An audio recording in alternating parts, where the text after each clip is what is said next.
Hi guys, Akiko here, welcome back to my channel, and today I'm here to narrate how I got this Bleach Grimmjow cosplay look. And the first thing I did was to prepare my skin with a primer. I usually use a matte primer, but actually any primer will do. I did pre-record this during the summer, so this was last August, so I think at the time I was using a shimmer primer. But yeah, anything that suits your skin is best. The next thing I did was to use a concealer very close to my color. At the time I was tanner because it was summer. I think that was in color Toffee. I was using color Toffee for both foundation and concealer, and with that I usually cover all of my blemishes, any discolorations, and just any problematic areas around my skin.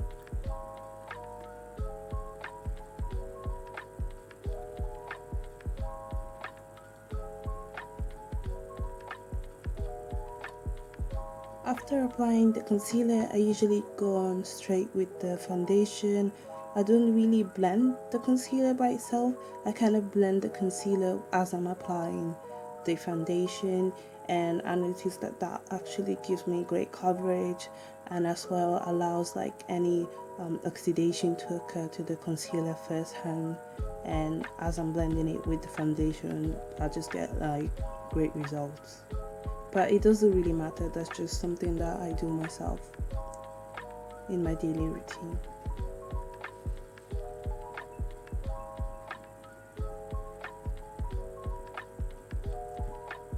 So the next step for this cosplay was to lighten my eyebrows. I have very thick eyebrows, and as well they're very pigmented.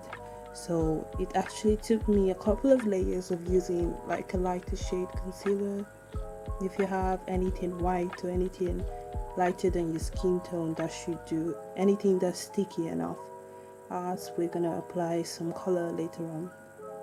So what I did next was just to set all of that on my face with loose powder, and I usually use the banana powder, but any powder that you prefer should work. Just anything that can set your face so the look lasts longer.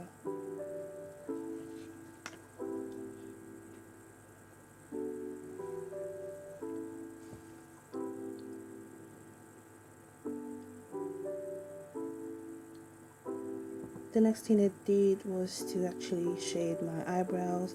I think I used a crayon. It was like an eyeshadow crayon, but it was in the same color as my hair, so I just used that. I just applied it firsthand on top of my eyebrows, which I had already lightened with the concealer. And then what I did was to blend that in with a little spoolie.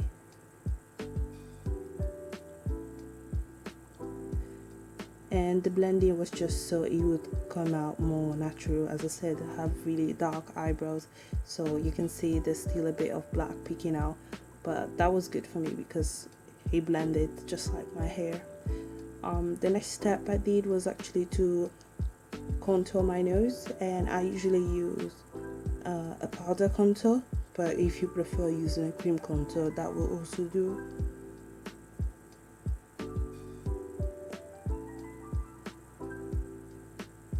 Because this look was actually based on a character which is male, you'll see throughout my contouring for this look that I went with quite harsh lines just to give me more of a strong look. So it doesn't matter if things seem a bit unblended, as this is a cosplay look.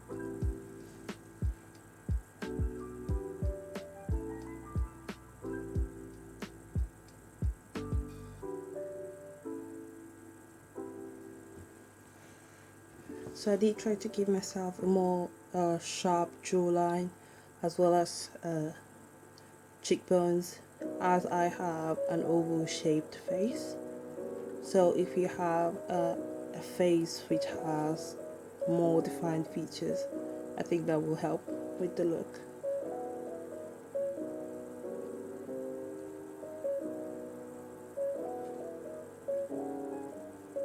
I'm just blending blending again, but as you saw, I left it a little bit harsh just to dramatize the look.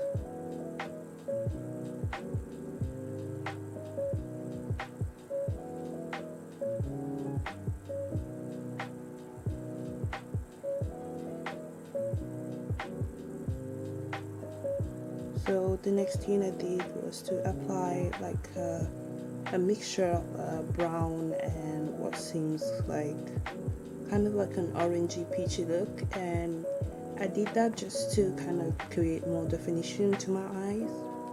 It's not a necessary step, but I thought it created a nice contrast, a nice look, so I just applied it around my eyes.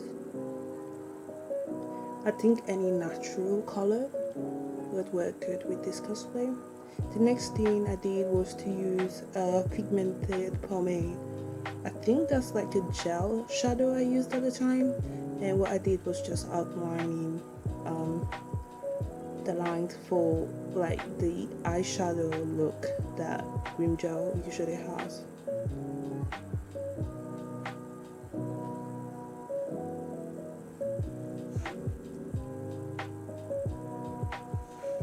So I just followed the natural lines of my eyes.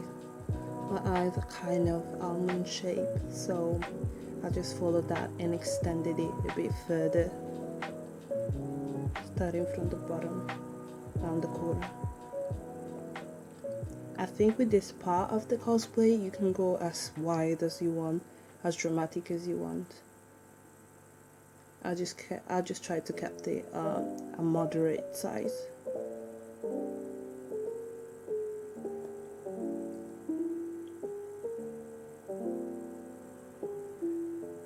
So the next thing I did was to go again with crayon. I think it was the same crayon that I had used in my eyebrows, and that was just to make sure the color all fits together, just to amplify the lines.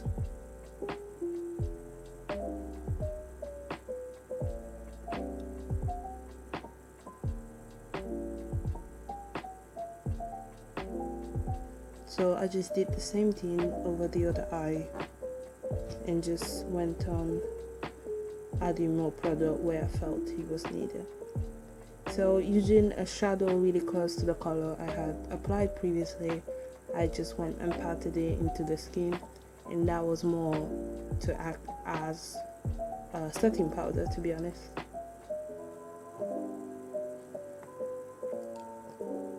I think using a powder with similar color would work better, as a translucent powder may dull the color.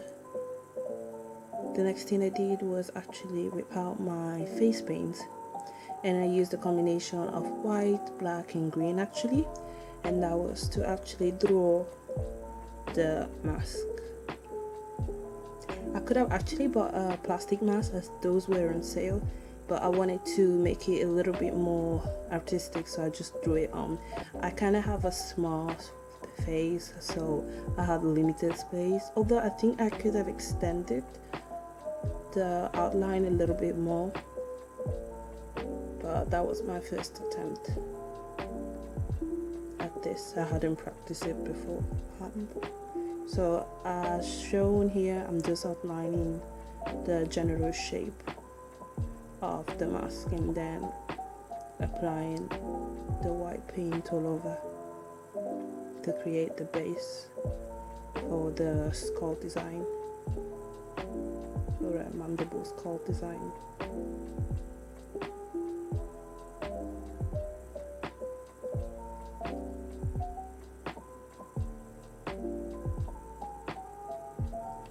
I actually found it that it wasn't as bad as I had tried sometimes using the face paint on top of foundation, as I had set my foundation actually and I didn't put too many layers of it, so the colors were gliding quite nicely.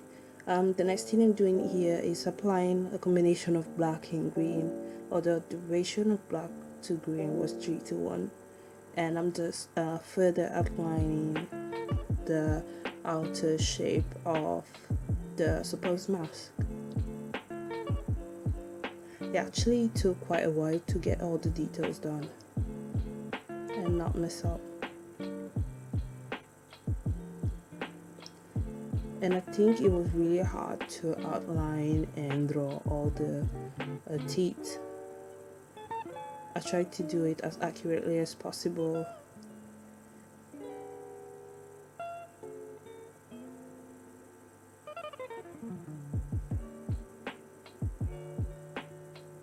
And I had used a really small paintbrush to help me with the details, as I was scared I'd mess up with a bigger brush. This is just me starting to draw sets of teeth.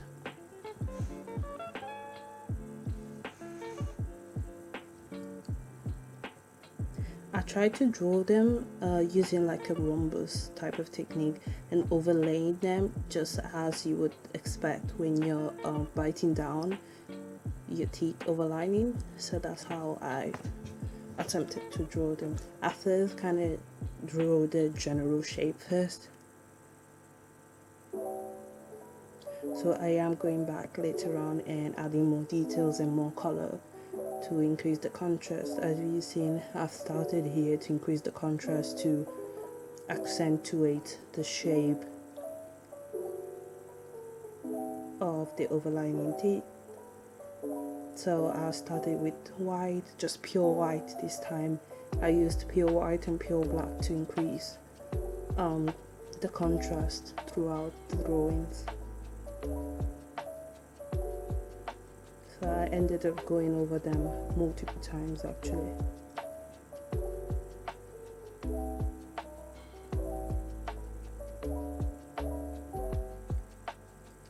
Considering this was my first time doing this, I think it wasn't too bad, because it would have been easy just to buy the mask, but I think this is a nice twist to a cosplay.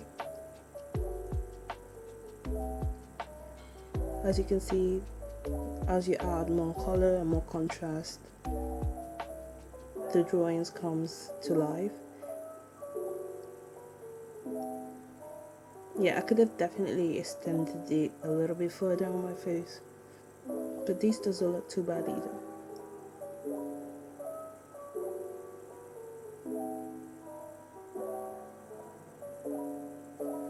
So yeah, I'm just adding more detail. As you can see, the contrast is increasing. You can see what the drawing is better, and here is when I stopped with all the detailing and I just added some black mascara into my eyes. This step is not necessary. Again, we are cosplaying a male character. I mean, you can if you want. I know I have really curly eyelashes, but they're quite short as well, so I just put it because I felt like, yeah. The next thing, I used the lip crayon. It was kind of like peachy in color, but it came out really natural, almost like a balm. Then I used a red crayon, again lip crayon, and I added that to the center of my lips, kind of like a gradient lip, as you would do when doing most Korean lip looks. So I just added that to the center and blended it in. Again, this is not a necessary step as well. You can just put like a natural lipstick, but yeah, that's basically the look and the end of the cosplay. This is kind of how it came out, and I don't think it came out too bad, but let me know what you think about this look. Bye.